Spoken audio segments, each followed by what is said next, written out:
Good morning students. Last हमने जो discuss किया था वो बेसिकली देखा था कि हमारा जो नॉन कांग्रेस है उसने किस तरीके से जो फोर्थ जनरल इलेक्शन होने वाले हैं उसमें वो किस तरीके से कांग्रेस के अगेंस्ट रोल प्ले करेगी। अब इसी में जो नेक्स्ट वन आता है, हमने ये तो देख लिया कि भाई फोर्थ जनरल इलेक्शन के टाइम पर क्या चैलेंजेस थे। अब नेक्स्ट वन है कि इलेक्टोरल वर्डिक्ट मतलब चुनावी फैसला है वो किस तरीके से आएगा। हम सबको पता है कि 1952 से लेकर 1962 तक का टाइम पीरियड मतलब जो 15 साल का टाइम पीरियड अगर मैं देखूं, मतलब 1952 से 1957 का जो पहला जनरल इलेक्शन था, उसके बाद 1957 में जो जनरल इलेक्शन हुआ, उसके बाद 1962 में जो थर्ड जनरल इलेक्शन हुआ। तो ये जनरली 1967 तक ही हमारे जो पीएम थे, प्राइम मिनिस्टर थे जवाहरलाल नेहरू, वो यहाँ पर रूल करने वाले थे। लेकिन लास्ट मैंने जैसे आपको बताया था कि मई 1964 में उनकी डेथ हो जाती है। तो पहले 3 जनरल इलेक्शन में तो इन्होंने बहुत अच्छा रोल प्ले किया और कांग्रेस को मेजोरिटी के बेसिस पे अलग अलग स्टेट में अपना इन्वॉल्वमेंट दिखाया। लेकिन अगर मैं 1967 की बात करूं तो सबसे बड़ा क्वेश्चन मार्क था कि जो पॉलिटिकल अर्थक्वेक है उसको किस तरीके से कंट्रोल किया जाए, क्योंकि नेहरू के रहते हुए बहुत सारी पॉलिटिकल पार्टीज़ इतना ज़्यादा उनको पता था कि भाई उनके रहते हुए शायद उनका पार्टिसिपेशन इतना नहीं आ पाएगा। लेकिन जब नेहरू नहीं रहे तो एक लेडी रूल कर रही थी 1966 से 1967 तक। तो लोगों के मन में विचार था, सोच थी कि भाई एक लेडी है जो उसको आसानी से रिमूव किया जा सकता है, और अगर हम जितनी भी अपोजिशन पार्टीज़ है अगर वो यूनिटी बना लेती है तो हम बहुत आसानी से जीत जाएंगे। तो यहाँ पर जो 1967 का जो इलेक्शन था वो काफ़ी इंटरेस्टिंग रहने वाला था, क्योंकि अलग अलग पॉलिटिकल पार्टीज़ अपना एक गठबंधन बनाकर और कांग्रेस के अगेंस्ट खड़ी होने वाली है। तो लास्ट हमने इन 3 जनरल इलेक्शन में देखा कि नेहरू प्लस शास्त्री प्लस इंदिरा गांधी, मतलब 1962 से 1967 के टाइम में हमारे 3 अलग अलग लीडर्स रहे हैं यहाँ। तो फर्स्ट वन आता है कि जो आपका चुनाव होने वाला है 1967 में, उसमें नेशनल लेवल पर कांग्रेस का क्या इन्रोलमेंट रहा, कितनी सीट उसको मिले। तो अगर मैं राष्ट्रीय स्तर की बात करूं तो majority in Lok Sabha elections in 1967 की जो लोकसभा के इलेक्शन हुए 1967 में, उसमें कांग्रेस को मेजोरिटी मिली। लेकिन वो मेजोरिटी इतनी नहीं थी कि जैसा कि पहले 3 जनरल इलेक्शंस में उनको जितनी एक हाई मतलब भारी वोटों से जो जीत प्राप्त हुई थी वो शायद इस इलेक्शन में नहीं हुई थी। सीट्स हैं जो वो कम मिली एज़ कम्पेयर टू पहले 3 जनरल इलेक्शन से, और जो वोट्स थी वो भी कम मिली, क्योंकि 1952 में कहीं ना कहीं जो कांग्रेस है वो ज़्यादा पावरफुल थी और अलग पॉलिटिकल पार्टीज़ का इतना उदय नहीं हुआ था। लेकिन जब अलग अलग पॉलिटिकल पार्टीज़ का उदय हो गया तो ऑब्वियसली जो वोट्स है वो भी बढ़ जाएंगी और जो सीट है वो भी बढ़ जाएंगी। तो ये पहला ऐसा इलेक्शन था, पहले 3 जनरल इलेक्शन के बाद फोर्थ ऐसा जनरल इलेक्शन था जिसमें कांग्रेस को काफ़ी कम सीट और काफ़ी कम वोट मिली थी, लेकिन फिर भी वो लोकसभा के इलेक्शन में अपने आप को मेजोरिटी के बेसिस पे अपनी गवर्नमेंट को ले आती है। इसके अलावा जो हाफ मिनिस्टर्स हैं ऑफ इट्स कैबिनेट डिफीटेड, और कहीं ना कहीं जो उनके आधे मिनिस्टर्स हैं वही कैबिनेट में अपनी पोजीशंस को बना पाते हैं और जो रेस्ट ऑफ द है वो हार जाते हैं। और उसके पीछे का मेन रीज़न क्या है कि कहीं ना कहीं जो ये लीडर्स हैं, हाफ जो लीडर्स हैं, वो शायद दूसरी पॉलिटिकल पार्टीज़ के कंपैरिजन में अपने आप को बेस्ट नहीं दिखा पाते हैं। अब हारता कौन कौन है, देखो के कामराज हैं जो तमिलनाडु से, अतुल्य घोष है जो वेस्ट बंगाल से, एस के पाटिल है जो महाराष्ट्र से आएंगे, और जो के बी सहाय है वो बेसिकली आपके बिहार से आएंगे। तो इस तरीके से इन चारों को अपनी हार का सामना करना पड़ा। बल्कि के कामराज तो वो पर्सन थे जो आपकी हेड भी रह चुके हैं 1962 से 1967 में कांग्रेस के। तो ये जो चारों लीडर्स हैं वो क्या है, हार जाते हैं। काफ़ी अच्छे फेमस लीडर थे लेकिन फिर भी दूसरी पॉलिटिकल पार्टीज़ के सामने ये अपनी सीट को कायम नहीं रख पाते हैं। अगर मैं स्टेट लेवल की बात करूं राज्य स्तर पे, तो यहाँ पर अगर स्टेट लेवल पे देखा जाए तो 7 स्टेट्स में कांग्रेस है जो वो मेजोरिटी में ही नहीं आई। 2 स्टेट में जिसमें उसको थोड़ी बहुत सीट मिली और उसने अपनी गवर्नमेंट बनाई, तो दूसरी जो पॉलिटिकल पार्टीज थी उन्होंने उनको स्टेट में सर्वाइव करने ही नहीं दिया।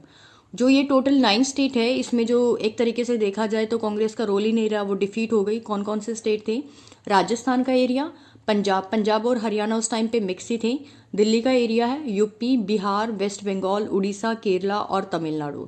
तमिलनाडु तो सबसे पहले से ही पता है तुम्हें कि पहले जो 3 जनरल इलेक्शंस हुए थे उसमें जो मद्रास का एरिया है वहाँ पे उस टाइम पे भी इसका कोई इतना ज़्यादा इनरोलमेंट नहीं था। उड़ीसा में भी इसको स्टार्टिंग से ही इतना ज़्यादा इनरोलमेंट नहीं रखा गया था, वहाँ पे जो दूसरी पार्टीज़ हैं उनका इनरोलमेंट ज़्यादा था।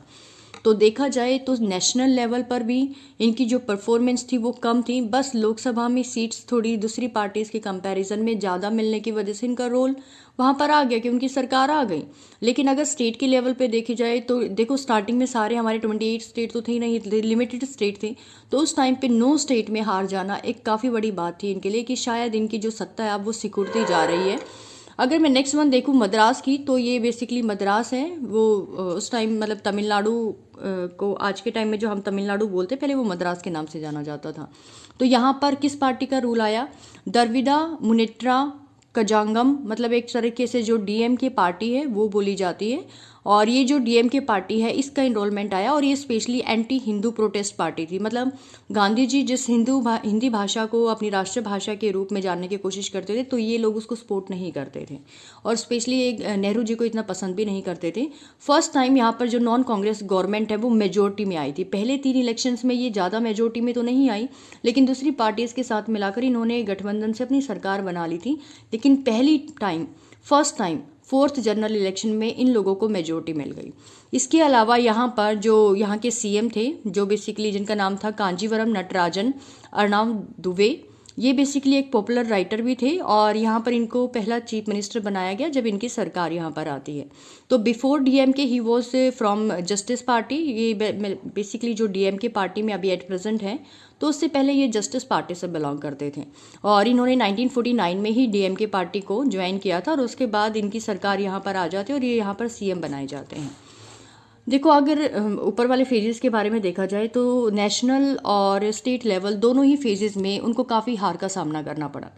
सरकार आई लेकिन नाम मात्र सीटों के बेसिस पर ही उसको देखा गया। और जो नेक्स्ट वन है कि कोलिजन गठबंधन किस तरीके से स्टार्ट होता है। व्हेन 2 और more than 2 political parties form a government, जब भी 2 या 2 से अधिक पार्टियां अपनी सीटों को मिलाकर दूसरी, जो सपोज करो जैसे कि 3 पॉलिटिकल पार्टी आपके सामने हैं, एक है आपके सामने कांग्रेस, दूसरी है बीजेपी, और तीसरी है आपकी सोशलिस्ट पार्टी ले लीजिए, ठीक है। तो ये जो तीनों पॉलिटिकल पार्टीज है इसमें से कांग्रेस और बीजेपी को 3-3 सीट मिलती है, और जो आपकी सोशलिस्ट पार्टी है उसको 1 ही सीट मिलती है।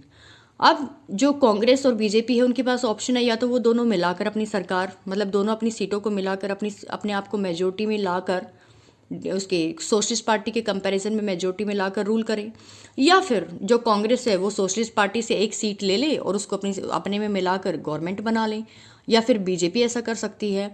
तो इनमें से अगर कोई भी पॉलिटिकल पार्टी दूसरी पॉलिटिकल पार्टी के साथ मर्ज हो जाती है, मिक्स हो जाती है, तो वो सारी सीटों के बेसिस पे मेजोरिटी प्राप्त कर लेती है और उनकी जो सरकार है वो बन जाती है। वही हमारे लिए क्या है, कोलिजन होता है, गठबंधन होता है। तो इसको बेसिकली हम ज्वाइंट लेजिस्लेटिव पार्टीज, मतलब संयुक्त विधायक दल के नाम से भी जानते हैं।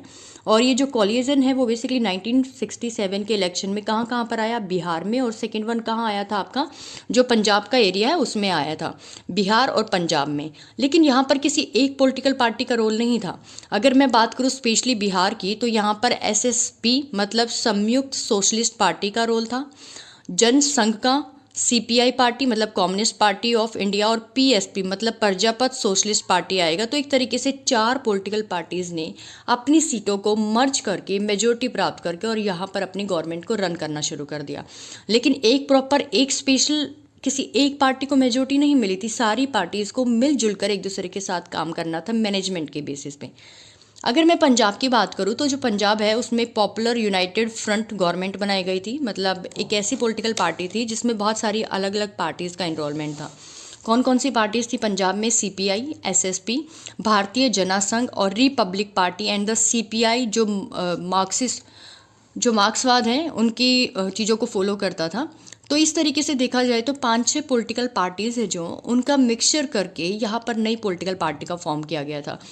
तो यहाँ पर अगर एक पॉलिटिकल पार्टी होती तो अपने तरीके से रूल रेगुलेशन कर दी। अब प्रॉब्लम क्या होती है कोलिशन में, मान लो सीपीआई वाले कुछ कहते हैं तो एसएसपी वाले उसे सपोर्ट नहीं करते, लेकिन मजबूरी क्या है कि वो एक दूसरे का हाथ नहीं छोड़ सकते। अगर ऐसा करते हैं तो कहीं ना कहीं वो हार जाएंगे, मतलब उनकी सरकार है जो वो गिर जाएगी, और जो दूसरे और पर्सन से शायद उन्हें राइट मिल जाएगा अपनी गवर्नमेंट का। तो इस तरीके से जो कोलिशन है वो 2 या 2 से अधिक पॉलिटिकल पार्टीज़ को मिक्स करके बनाई गई सरकार होती है। नेक्स्ट वन आता है डिफेक्शन के बारे में, कि जो दल बदल है, मतलब किस तरीके से यहाँ पर हम जैसे सपोज करो मैं कांग्रेस से बिलोंग करती हूँ, कोई और बीजेपी से है, तो मुझे कांग्रेस से कुछ मतलब इश्यूज़ हैं, मैंने इलेक्शन तो लड़ा कांग्रेस की सीट से, लेकिन इलेक्शन में हारने या जीतने जो भी है उसके बाद मैं किस में मिल जाती हूँ, बीजेपी में मिल जाती हूँ। तो वो मेरे लिए क्या कहलाएगा, डिफेक्शन, मतलब दल बदल की नीति। Means an elected representative leaves the party on whose symbol he or she was elected and joins another party। मतलब एक ऐसा पर्सन जो रिप्रेजेंटेटिव चूज होता है किसी और पार्टी के सिंबल पर, लेकिन बाद में वो किसी और पार्टी को ज्वाइन कर लेता है, तो वो क्या कहलाता है, डिफेक्शन, मतलब दल बदल की नीति। जैसे किसी पर्सन ने पार्टी ए से इलेक्शन जीता, लेकिन बाद में वो पार्टी बी में मिल जाता है, तो वो हमारे लिए क्या है, डिफेक्शन कहलाता है। तो ये जो डिफेक्शन है उसके लिए 1967 में काफ़ी फेमस एक स्लोगन आया था, आया राम गया राम। मतलब frequently floor crossing by legislator, मतलब जो विधायक होते हैं वो टाइम टू टाइम अपनी पार्टी से जो उनको चेंज करते रहते हैं। जैसे एक गयालाल पर्सन थे, हरियाणा से एमएलए चूज हुए थे, तो 1967 में उन्होंने 3 बार अपनी पॉलिटिकल पार्टी को चेंज किया। पहले कांग्रेस में थे, फिर यूनाइटेड फ्रंट में चले गए, फिर उनको यूनाइटेड फ्रंट में ज़्यादा कंफर्टेबल नहीं लगा, तो they have to again go to in Congress, तो दोबारा से वो कांग्रेस में चले गए। फिर उन्हें कांग्रेस से दोबारा कहाँ चले गए, यूनाइटेड फ्रंट में चले गए। तो इस तरीके से देखा जाए तो वो बार बार अपनी पॉलिटिकल पार्टीज को चेंज कर रहे थे, जिसकी वजह से बोला गया आया राम गया राम। बाद में ये आपका जो शेड्यूल 10 है उसमें लिए इसके एक प्रावधान बना रखा है कि आप किस बेसिस पे अपनी पार्टी को चेंज कर सकते हो। बट आफ्टर अमेंडमेंट, जो मैंने तुम्हें बताया कि शेड्यूल 10 में टोटल 12 शेड्यूल है, उसमें से जो 10वीं अनुसूची है उसमें बता रखा है कि आप किस तरीके से अपनी पॉलिटिकल पार्टी को चेंज कर सकते हो, क्या रूल रेगुलेशंस आपके लिए हैं। अब लास्ट हमने ये तो देखा कि नेशनल लेवल पर, स्टेट लेवल पर उनके क्या इश्यूज थे और किस तरीके से उन्होंने अपनी पॉलिटिकल पार्टीज़ को फॉर्म किया, और बाद में कॉलेजन और डिफेक्शन है जो मतलब गठबंधन और दल बदल की नीति किस तरीके से फेमस हुई। अब नेक्स्ट वन आता है स्प्लिट इन द कांग्रेस, कि कांग्रेस का विभाजन किस तरीके से होता है। यहाँ पर देखो, Indira versus the syndicate. Syndicate कौन होते हैं, मतलब एक सीनियर लीडर्स का ग्रुप होता है कांग्रेस में, जो मतलब अपने आप को ज़्यादा पावरफुल समझता है एज़ कम्पेयर टू इंदिरा से। जब इंदिरा गांधी को 1966 से 1967 में हम लोगों ने 1 साल के लिए अपना प्राइम मिनिस्टर अपॉइंट किया था, तो उस टाइम पर जो सीनियर लीडर्स है, स्पेशली उन्होंने मोरारजी देसाई को इलेक्ट ना करके इंदिरा गांधी को सेलेक्ट किया था, क्योंकि उनको लगता था कि ये एक अनएक्सपीरियंस लेडी है और इनको तो सिर्फ एक इंफॉर्मेशन डिपार्टमेंट के बारे में ही नॉलेज है, and she is totally dependent on the senior leaders, कि जो भी करेगी पूछ के काम करेगी। लेकिन वो बात की बात थी कि उन्होंने खुद से सब कुछ हैंडल किया। तो यहाँ पर जो सिंडिकेट है, मतलब means group of powerful and influential leaders from with in the Indian national Congress. Indian national Congress के वो लीडर जो काफ़ी पावरफुल है, जिनके पास अच्छी पोस्ट थी, जो काफ़ी सीनियर थे और अपनी द्वारा चीज़ों को इन्फ्लुएंस कर सकते थे, पॉलिसीज़ को इन्फ्लुएंस कर सकते थे, तो वो क्या कहलाते थे, सिंडिकेट कहलाते थे। ये काफ़ी इंपॉर्टेंट क्वेश्चन है, 2 नंबर में आ सकता है। सिंडिकेट लेड बाय द के कामराज, जो कि आपके प्रेसिडेंट रह चुके हैं। किसके प्रेसिडेंट रह चुके हैं, कांग्रेस के। जब 1962 में हमारे 3rd जनरल इलेक्शन हुए थे, उस टाइम इनको अपॉइंट किया गया था, तो ये उनके लीडर थे। यहाँ पर सिंडिकेट में जितने भी मेंबर्स थे उनको लीड यही करते थे। ये एक्स सीएम भी रह चुके हैं, चीफ मिनिस्टर भी रह चुके हैं मद्रास के। और इनके साथ जो और मेंबर्स थे इन सिंडिकेट में, वो थे अतुल्य घोष जो वेस्ट बंगाल से थे, के संजीवा रेड्डी जो बेसिकली आंध्र प्रदेश से थे। इन सब ने, इसके अलावा और भी मेंबर्स हैं जो इसमें सिंडिकेट में एज ए लीडर की तरह रोल प्ले करते हैं, और जो इंदिरा गांधी उसको डोमिनेट करने की थोड़ी कोशिश करते हैं, लेकिन वो सक्सेसफुल नहीं होते हैं। की कामराज जो बेसिकली उन्होंने मद्रास में एजुकेशन को बहुत स्प्रेड करने की कोशिश की, introduce the mid day meal scheme, और उन्होंने यहाँ पर मिड डे मील स्कीम जो मध्याह्न भोजन योजना है उसको भी स्टार्ट किया, ताकि एजुकेशन के लिए लोग जब जो पर्सन्स है वो अपने बच्चों को ज़्यादातर भेजें, क्योंकि कम से कम उनके बच्चों को वहाँ पे फ्री ऑफ कॉस्ट खाना तो मिलेगा और उसके बेसिस पे एजुकेशन को प्रमोट किया जा सके। 1963 में जो कामराज ने अपना एक प्लान एग्जीक्यूट किया था, किस चीज़ के लिए, कि for the senior Congress man for resign for, कि उन्होंने क्या किया, जैसे पहले उनको जब अपॉइंट किया गया तो उन्होंने डिसाइड किया कि क्यों ना हम एक ऐसा प्लान एग्जीक्यूट करते कि जितने भी सीनियर कांग्रेस मैन है ना, जो काफ़ी एज्ड है, ठीक है, उनको ना रिज़ाइन दे देना चाहिए, ताकि जो यंगर जनरेशन है उसको मौका मिले, उसको यहाँ पर आकर अपने अलग अलग जो मतलब उनके आइडियाज़ हैं, अगर हम उनको इम्प्लीमेंट करेंगे तो शायद हम एक ऐसी पॉलिटिकल पार्टी को रन कर सकते हैं जो बेस्ट तरीके से काम करे as compare to the other parties हैं। क्योंकि एज के साथ साथ हमारे आइडियाज़ हैं जो, वो भी थोड़े कहीं ना कहीं दूसरी जनरेशन के कंपैरिजन में कम हो जाते हैं। नई जनरेशन होती है तो उनके पास